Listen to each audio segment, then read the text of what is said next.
falando em setores, Renato e Bruce, quais setores que agora com o governo Lula, a gente ainda está vendo o que vai acontecer com a economia, setores que vocês olham com bons olhos para estar posicionado e setores que, olha, é melhor não olhar esse setor agora? É difícil falar em setores, né? Porque tem empresas do mesmo setor que são completamente diferentes. Aí você fala, tipo, petróleo. Ah, petróleo é Petrobras.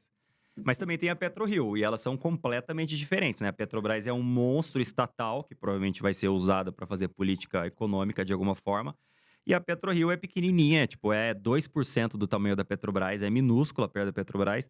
Opera de forma muito mais eficiente e vende petróleo para fora do Brasil. Nem, petróleo nem passa pelo Brasil, né? Vai do oceano para fora já. Passa um barco e leva ele embora. Então são completamente diferentes, mas eu acho que o setor do petróleo com essa descoberta, entre aspas, né, que a PetroRio está fazendo, que é basicamente comprar um campo maduro de uma empresa muito grande que não quer mais explorar aquele campo e operar esse campo num custo muito mais baixo e gera uma enormidade de caixa para o acionista.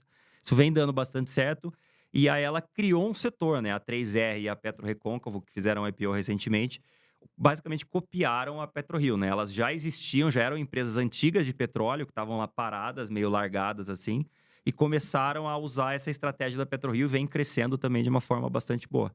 A gente prefere PetroRio porque ela tem números muito melhores, né? Ela é muito mais eficiente. Se pegar EBITDA por barril, receita por barril, lucro por barril, geração de caixa por barril, PetroRio é muito melhor. Tá na hora, É, dá pra comprar ainda PetroRio ou você acha que tá um pouco cara agora, se a pessoa for comprar? Não, o crescimento da produção dela é um negócio absurdo. Ela vai Cresceu muito, crescer né, a o volume. produção. Ela cresceu, desde que a gente recomendou no começo de 2019, a produção dela cresceu coisa de 250%, mais ou menos. Duas vezes e meia, até hoje. A ação subiu 12 vezes, porque ela cresceu a produção e ao mesmo tempo reduziu o custo. O petróleo subiu um pouco, o dólar subiu um pouco, então eles ganharam muito mais dinheiro. O EBITDA dele subiu coisa de 12 vezes, a ação subiu coisa de 12 vezes, mais ou menos. Para o futuro, até fechamento de 24, então 2 anos, a produção deles vai subir mais 250%. Que eles já compraram. Tipo, eles já compraram um crescimento de produção de mais 250%. Então, assim, ela tá barata se você olhar o preço por metro quadrado, né? O EV/EBITDA, e comparar ela com varejo, com qualquer outra coisa. E ela já tem esse crescimento contratado lá dentro. Qual o risco? O risco é eles não conseguirem executar esse crescimento. Eles precisam de mais gente, eles precisam de mais plataformas, eles precisam de mais barcos e tudo mais.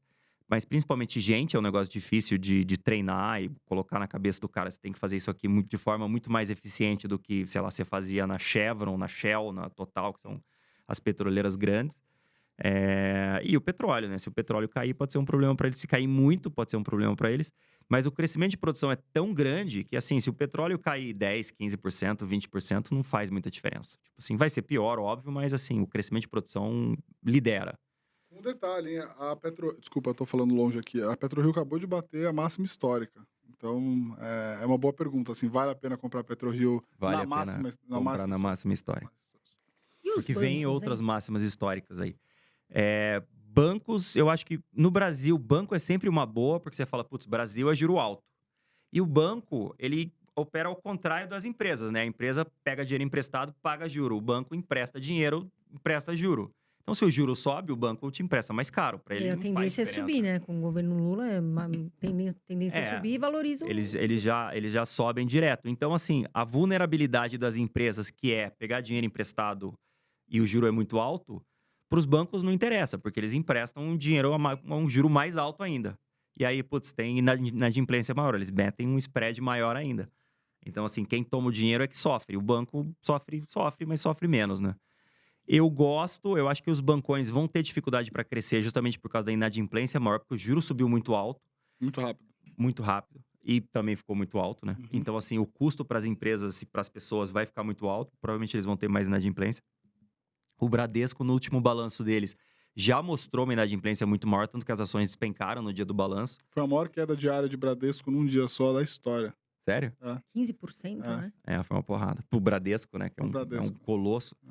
É. Então, assim, os bancos vão ter problemas com inadimplência. Talvez o Bradesco mais, eles já falaram, caiu tanto porque eles falaram, cara, não é só esse trimestre, talvez o próximo trimestre a gente também tenha algum problema de inadimplência. Mas eu acho que bancos são bons. Eu acho que BTG é o melhor deles, porque o BTG tem várias linhas com crescimento forte que consegue, digamos, controlar. Crédito, que é emprestar dinheiro, basicamente, não é tão pesado no BTG. apesar que eles também têm exposição a americanas agora, eu não acho que vai ser um problema, mas a gente vai ter que entender melhor, né? Ainda está muito cedo. Então, entre os bancos, eu prefiro o BTG. Gosto dos bancões, acho que são muito melhores do que muitas outras coisas na bolsa. Mas hoje a gente só tem BTG. Alguma outra empresa que vocês acham que tá barata, assim, para 2023? Que vocês acreditam que tem potencial? Claro, não é uma certeza, né? Mas vocês que podem recomendar e tudo mais. Tem muita coisa barata. Eu diria que, assim, 90% da bolsa tá bem barato. E se você olhar historicamente, tudo tá bem barato. Porque tá tudo, tipo, digamos, nas mínimas, né? Não na mínima, a ação tá na mínima, mas o preço por metro quadrado tá mais baixo. Então, todas elas estão negociando no múltiplo bem baixo.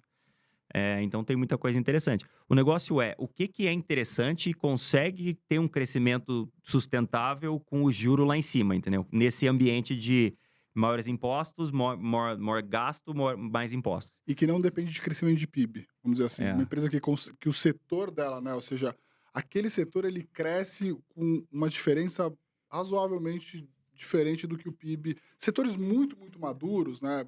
Sei lá, vamos pensar aqui, supermercados. Supermercados, né, tá dado. A oferta, a demanda tá meio dada.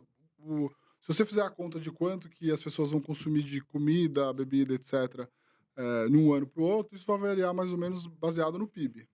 Agora, setores mais específicos, né, como a gente falou, por exemplo, petróleo. Petróleo tem uma outra questão. Então, uma empresa brasileira de petróleo que vende petróleo para o resto do mundo tem uma dinâmica diferente.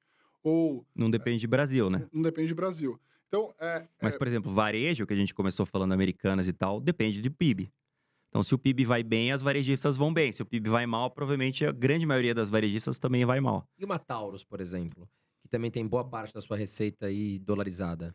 O problema da Taurus... Então, a Taurus tem coisa de 80% ou 85% do resultado dela, do EBITDA dela, que vem dos Estados Unidos, vendendo arma nos Estados Unidos.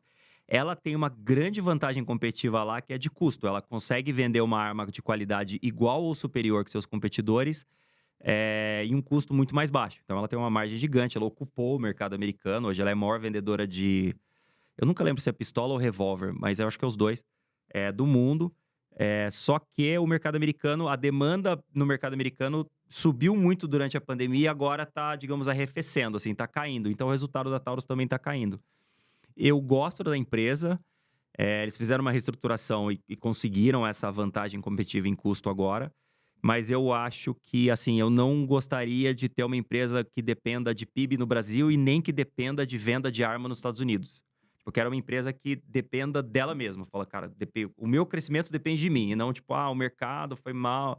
E aí você consegue, na primeira linha do balanço, você já sabe, porque as empresas falam, né? O PIB foi mal, logo o nosso resultado foi ruim. Fala, cara, joga essa empresa fora, não quero.